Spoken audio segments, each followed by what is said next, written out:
Hey, hi, hello, welcome or welcome back to my channel. My name's Shannon. How you doing? Nice to meet you. I hope you're doing it so very well.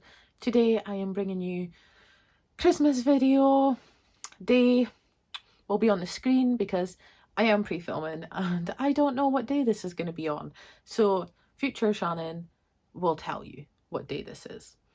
Maybe. I don't know. It might be in the title, might be in the description. We are chaos at the moment. So if you're interested to see some 5-star predictions for 2023, stick around because I'm going to tell you mine. She went away on Christmas Day, didn't come back till New. The first book I have here is The Last Housewife by Ashley Winstead.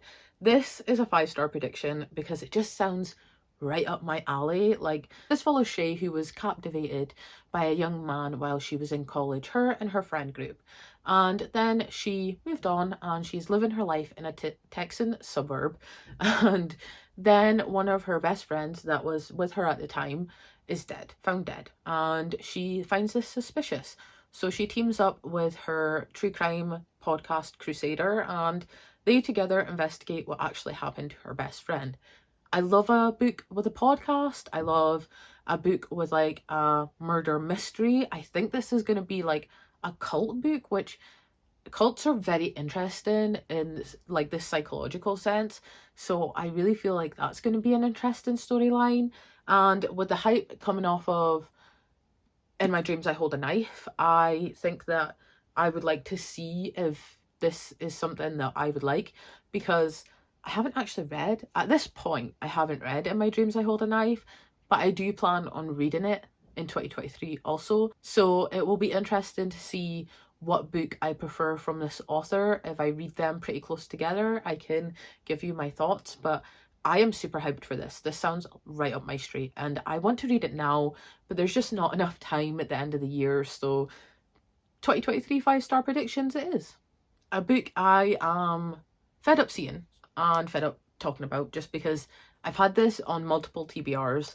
It was my most anticipated for 2022 and I still haven't read it because I got so overwhelmed when it came out that I just stopped reading altogether. Like, I don't know what happened. My brain just crashed.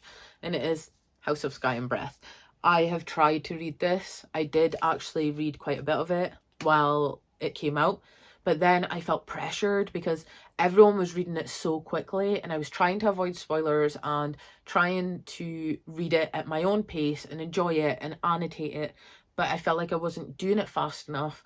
So I just got overwhelmed and I decided to not read for a bit and to like not do videos or go on my Bookstagram, just so I could avoid spoilers for this, but also avoid the pressure, because I love Sarah J Maas and I don't want to read her works feeling pressured.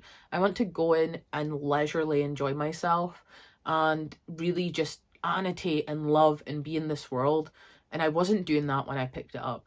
And that just felt wrong to me. So I am putting this on my 2023 5-star predictions list because I would really like to get to this. And I do believe it's going to be 5 stars. The first book was a 5 stars. I love Sarah J Maas. This is set up for a good book. But next year there's going to be like no pressure. So I'm happy to put this on my 5-star prediction list because I think it will be. Next here we have Her Majesty's Royal Coven by Juno Dawson, and this sounds so good. A secret society of witches that help the UK government cover up supernatural happenings in the world. I mean, yes, please sign me up. And also it's like, it's a whole legacy. There's like a whole team support aspect to it of women and girls and sisterhood that only an official coven can provide. Like, I'm down for this. Also, this cover is stunning, and also this book is signed, which it says welcome to the coven, which thank you very much. I feel welcomed. I think this is going to be a 5-star because it sounds promising. I love things with witches, but also I really like Juno Dawson's work. Like, I have read most of her stuff and I've liked and enjoyed most of them, and I just feel like every book I read just gets better and better. So I really think that this book is going to do it for me, and that's why it's on this list. The next book is a book I recently just received, and it is A Dowry of Blood by S.T. Gibbonson, and this is the Fairy Loot version, which is really nice. Like, I'm not a huge fan of the cover. I would have preferred the other cover. I do like the inside, but also the thing is like this didn't come signed, which is a little bit of a bummer. It's fine.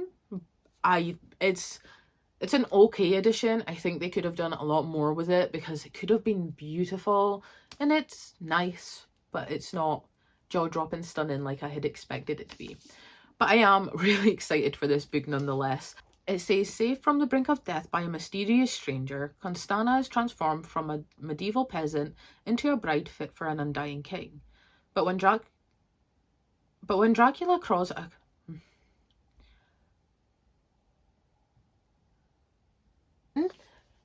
Here's our baby. Say hello to our people. Hello.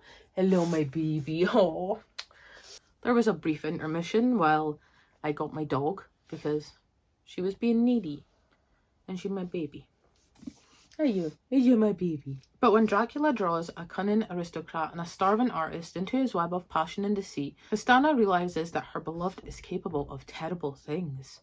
Finding comfort in the arms of her rival consorts, she begins to unravel their husband's dark secrets. With the lives of everyone she loves on the line, Constana will have to choose between her own freedom and her love for her husband, but bonds forged by blood can only be broken by death. Ooh, ooh, ooh. This sounds so good.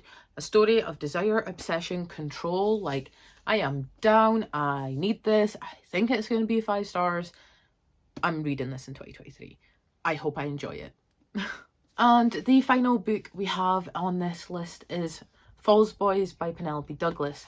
I do not own this yet. I plan on buying it for my birthday as a present to myself, which is Boxing Day, so that's really nice. In this book, we follow the children of the previous series. So in the previous series, Falling Away, it follows a group of friends that all start falling in love, and this is then their children. So it's like a spin-off with their children, and I cannot wait to be back in this world, re-meet characters I already love. I have a vlog for rereading the Fallen Away series down below if you're interested, and I wanted to read this in 2022, but then I realised that I want to read the novellas, which is Adrenaline and Next to Never, before I read this one, because I believe they bridge the gap between the Fallen Away series and the Falls Boys series, so I want to read them. I plan on doing a vlog reading the novellas and reading Falls Boys. I gave all of the Fallen Away books 5 stars on like first read, but on reread I feel like some of them were still 5, but some of them were like lower, maybe like 4, 4.5. And I think it's because the first time I read these I devoured them, and I hope I have the same experience with this new series. And I love Penelope Douglas's work. They're so entertaining, so I hope that I enjoy this as much as the original series. And there we have it. These 4 books and Falls Boys are going to be my 2023 5-star predictions. This will probably get me through the first half of the year, and if I have to, I can pick more throughout the year, but these are my priority 5-star predictions for the first part of 2023. And that is it. That is all I have for you today. Thank you so very much for watching this video. I hope you enjoy your holidays if you celebrate. Remember to stay safe, happy and healthy, and I will see you next time. Bye.